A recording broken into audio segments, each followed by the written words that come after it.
In a normal education year, students would now be finishing their second term exams and waiting to close schools for a month-long break, ready to start the third term sometime in early September. Candidates of both Standard 8 and Form 4 would be working hard on revising for the national examinations, which would now just be about 3 months away. Parents, on the other hand, would have at least a month to look for school fees ready for the new term. But these are anything but normal times. Because of the disruptions caused by the COVID-19 pandemic, we are about to start a new academic year, the shortest and most rigorous one in recent times.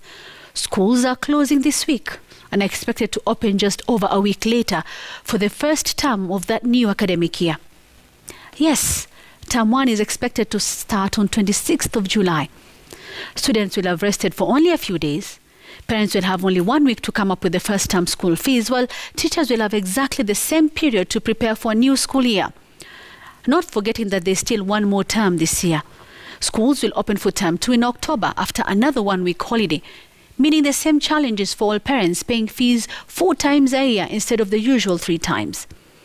Life is hard enough with the effects of the pandemic on livelihoods. Incomes have been affected. Life is far from normal for many Kenyans.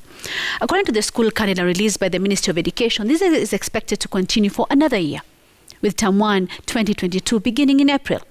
By the end of that year, all 3 terms will have been completed. In fact, the soonest we'll have some semblance of normalcy will be January 2023. It is a fact that the education system has been massively tested and stretched by the corona pandemic. But among those totally stretched are candidates who are expected to sit for their exams in March next year. Only the second time these important exams are being done in the 3rd month of the year. The candidates are starting the new school year in August, and by December will have finished 2 terms in a space of less than 5 months. They come back in January for the final term. These children will be stretched, and so will their teachers, because they have to ensure the candidates are ready. These again are tough times for all. That is why tonight an appeal must be made to the government first to find any way to ease the burden for parents.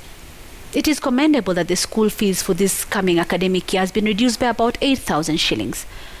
The students too will need a lot of psychological support, psychosocial support as they go through this marathon of a year. The teachers too will need peace of mind, and anything that can be done to ease their pain can only be commendable. And finally, this is once again a period of national solidarity. The impacts of the pandemic are still here.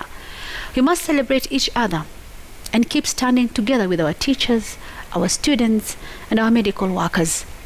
Every Kenyan, we must stand together as we fight to regain our lives. That is my memo.